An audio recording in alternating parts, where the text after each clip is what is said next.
though it is more creature dense than the average list. 4 copies of Seeker of the Way, 4 Goblin Rabble Master, 4 Mantis Rider, an Ash Cloud Phoenix, a Hush Wing Griff, and 2 Stormbreath Dragons. So much more of a creature deck than a pure burn deck. Magma Spray is going to take down Putney's Elvish Mystic right away. Don't want to allow him to ramp into his more powerful spells, and he will just pass the turn back after playing a Mountain on turn number 2. You saw Klomparens take 1, as that's a Battlefield Forge that she needed to use to play the Magma Spray. Magma Spray's looked good so far. It's been great, and especially with the uptick in Ash Cloud Phoenix, as we've seen in the room so far. So how has Jadine made room for all these creatures? She's not playing Dig Through Time, so she's much more of a creature deck than a pure burn deck, and assuming that her graveyard is not going to be as filled up. There's a Goblin Rabble Master. The trigger for the Goblin, it's an attack for 1. Klomparens is going to go down to 18, already under the gun right away now. Wants to get that thing off of the table. She even has them in her deck, so she knows exactly how powerful this card can be. And she'll play a Mantis Rider and come into the red zone here for 3. Putney's going to go down to 17. So this is the one turn where you have to sweat it here. But if Braden cannot kill this Mantis Rider, then Jadine gets untapped, most likely can kill the Rabble Master, and then have a pretty commanding board. Temple of Abaddon here for Putney. Top card, he's going to give a little bit of a look. Does look like he have a couple more lands in his hand, I think, than he would like. He's got a Wooded Foothills and a forest hanging out over there. So we'll see what he wants to do with the top card here momentarily. Again, Klomparens shields her down after casting that Mantis Rider last turn. So this is an opportunity for Putney to really blow things open this game. But if he fails this turn, he may not get another shot at it.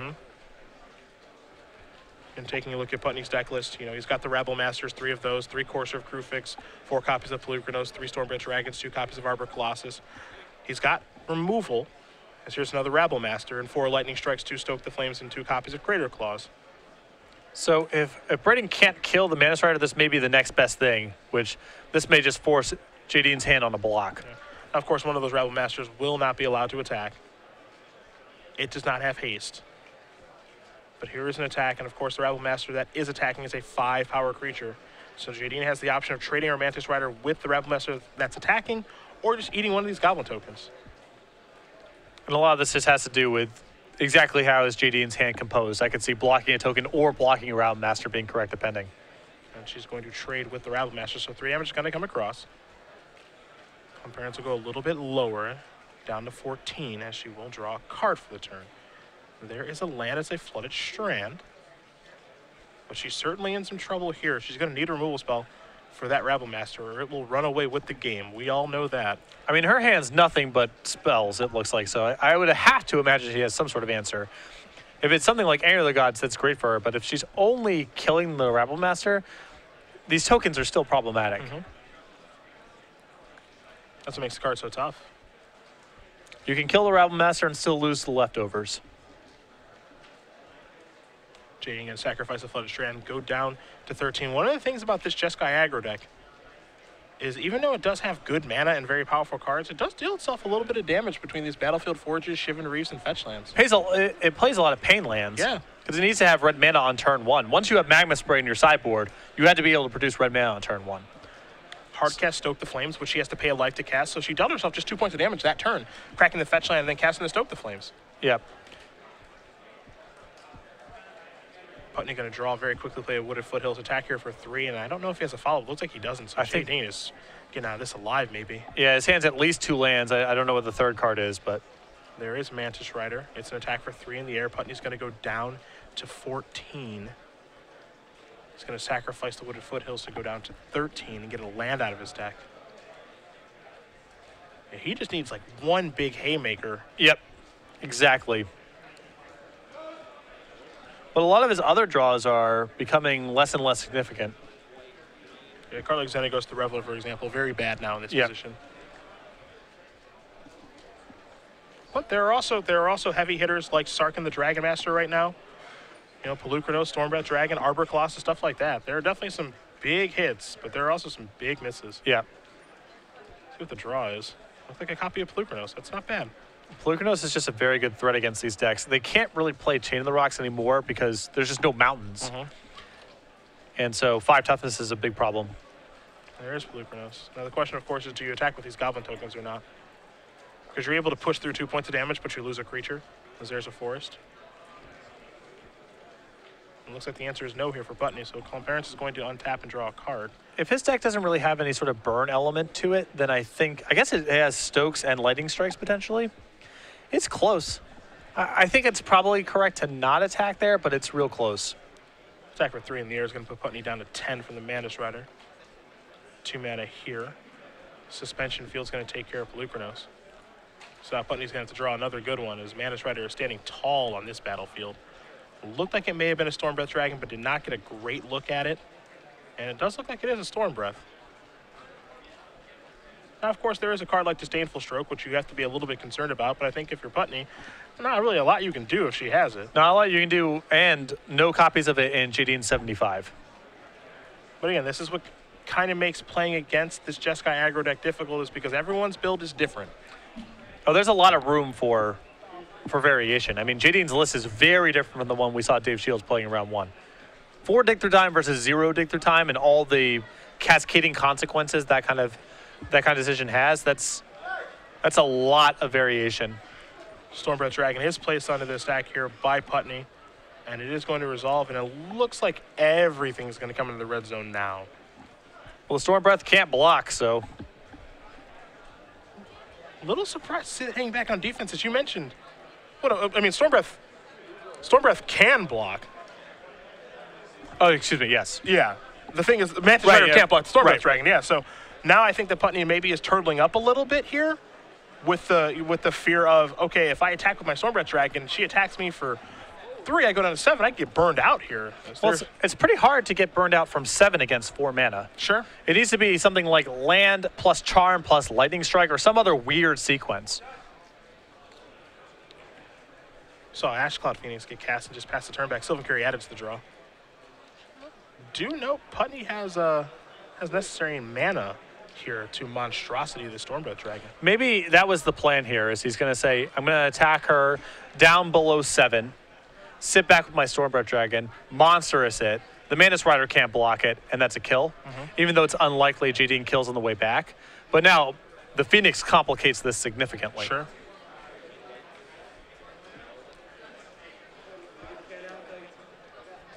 Kind of a tight spot here for Putney. Yeah, now you're in the spot of, well, now what? Now what's the plan? You know, if you were willing to make that attack last turn, respecting the fact that Jadine's hand could just kill you, you got to keep going. You can't stop attacking. You can't slow down, right? The carry added that he drew probably doesn't matter very much. Don't think he needs any more mana.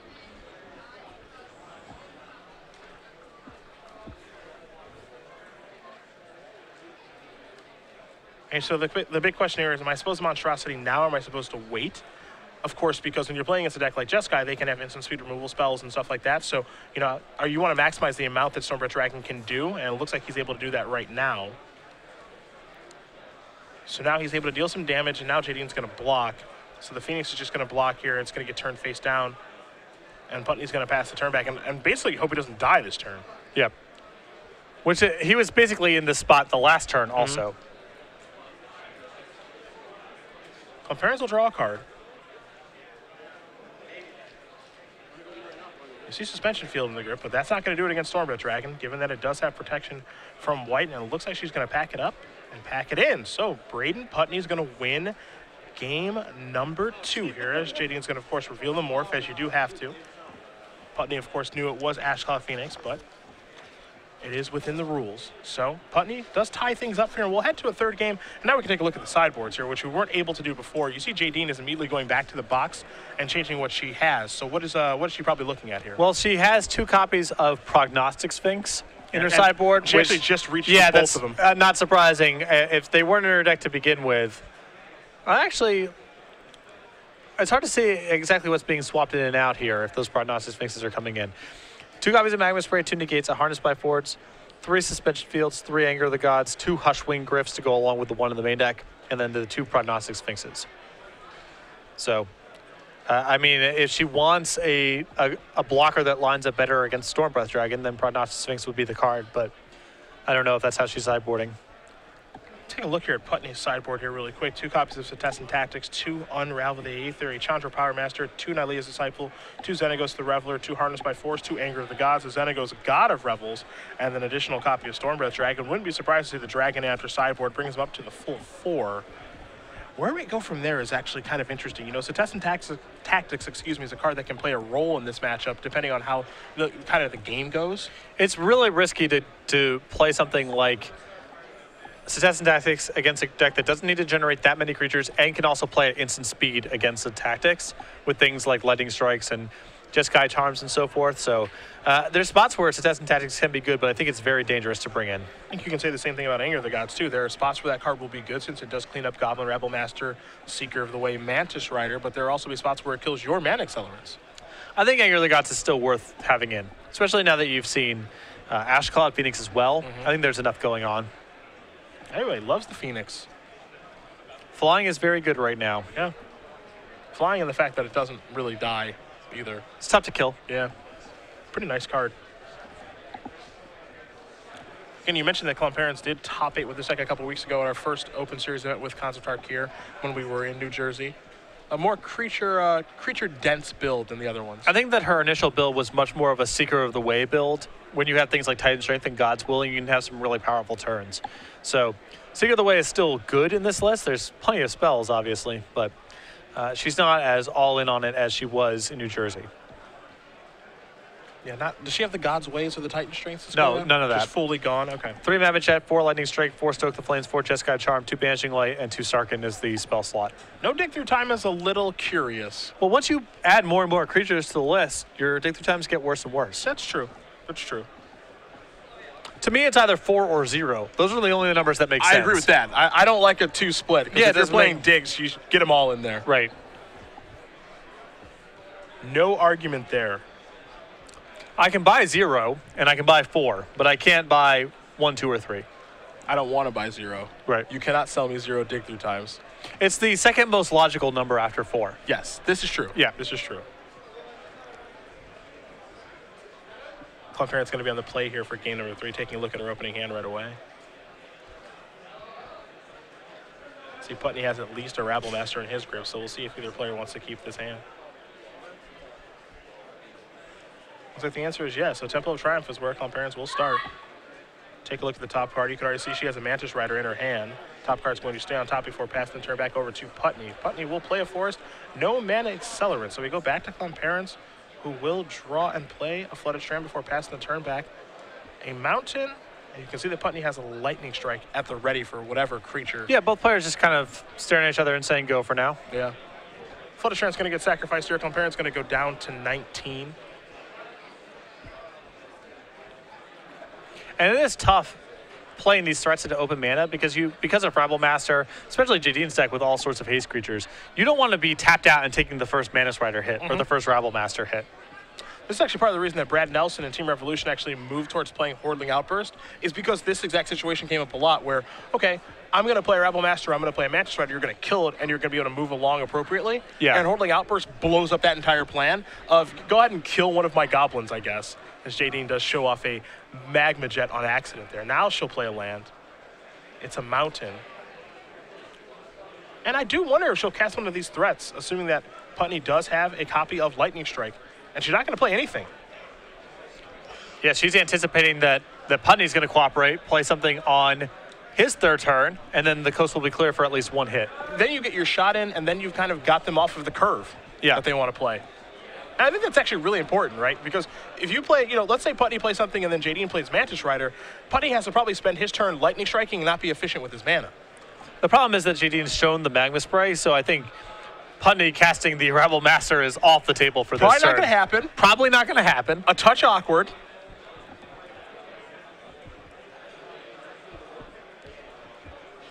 And Putney does have the Rabble Master in the grip. You also see the Lightning Strike there. I believe a copy of Sylvan Caryatid, and Nylea's Disciple hanging out too. So had Klomparens not leaked away that little bit of information, maybe this turn ends up working out great for her. Yeah, now it's just going to be a Caryatid and just pass the turn back now. Klomparens does have the option of just saying, okay, I'll Magma Spray you, or Magma Jet you, excuse me, and Scry, but that's not going to happen. There's a Plains. This will probably be Mantis Rider. Yep, and this will be an attack for 3 in the air. So she gets her shot with it. Yep. But now Putney may get his kind of tempo-breaking turn here of, cast Sarkin, kill your creature, or cast a Rabble Master and Lightning Strike your Mantis Rider. These are good exchanges. Yeah, pull ahead that way. Yeah. You can see the strike and the mountain in his hand, so because of Caryatid last turn, able to jump up the mana a little bit here. There is the strike. There's the mountain. That's the Rabble Master. That's going to get Magma sprayed so fast. Absolutely not, Klomparens says. Now the ball is back in her court. Does she have some sort of follow-up? Well, Rabble Master isn't bad. That's going to come in. Here's a Goblin token. There's an attack for 1. Putney's going to go down to 16. I'm just going to pass the turn back. So now the ball is back in Putney's court, and we'll see what he can do with it. But it can't be just, I don't think his play here can just be play a blocker, because then we go to Jadine's turn with all of her mana and all of her cards in hand. His responses need to be answering Jadine's board, I feel like.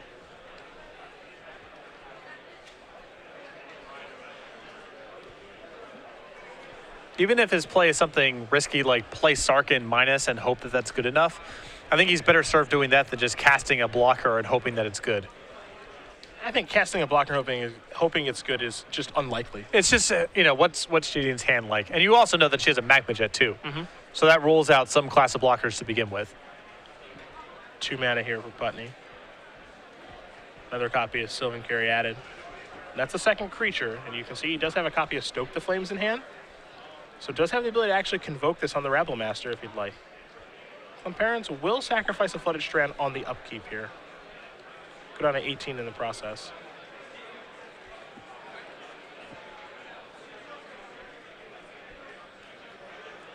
See what land she wants to search up. It will be a basic Plains.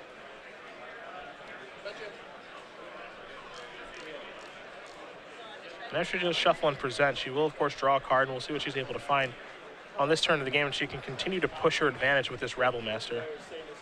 And how Putney wants to use to Stoke the Flames if he does at all.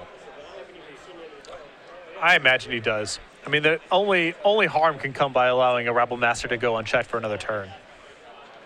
Like before we get to the attack step, here is a Stoke the Flames to take care of the Rabble Master. There's an attack for 1. And there's a Plains, and just pass the turn back. Again, that's her only land for the turn, as she did sacrifice the Flooded Strand at the beginning of the turn to get a Plains out of her deck. So just has to pass the turn back here with 6 mana. A couple of cards in hand, as here's Sarkin. Although I think that's a spot on the previous turn where Braden needed to go ahead and stoke in the upkeep, because if Jadine draws a negate or a disdainful stroke, bad news. It's all sorts of bad news. Sarkin going to come down. Elevator goes up to 5, and it's an attack for 4 in the air.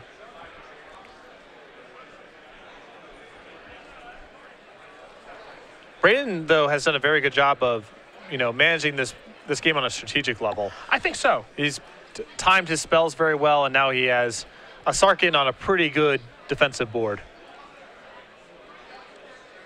Magma Jet's going to get fired off here by Jadine. I think she's just wondering, do I redirect the damage over to Sarkin, or do I try to start working on your life total and bring you from 15 to 13? That's a tough decision to make. But it looks like Sarkin's going to go down to 3. Scry 2 here from the Jet. I think with Braden at 15, it's not really realistic to burn out. Also, Jadine's deck doesn't really have the same burn elements as, say, McLaren's deck from the Pro Tour. Not only does she have fewer burn spells, she has no copies of Dig Through Time, so she can't really play that kind of game plan. Yeah, can't chain into the burn spells with Dig. Yeah, and actually the way that this ends up working out, this is going to go... I believe the Sarkin should go down to 3. But maybe she just went upstairs with the Jet. We'll get clarification on that. Yep, it looks like she just went upstairs with the Jet. So this looks like she's going to attempt a burnout strategy here. Here's a Mantis Rider. She's hoping this is good for 3 damage.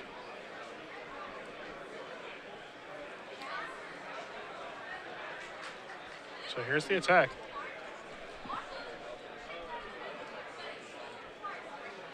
And that button is going to go down to 10.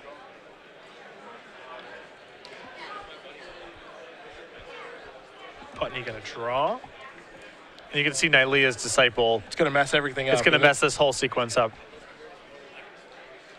Sarkin going to take it down to go after the Mantis Rider.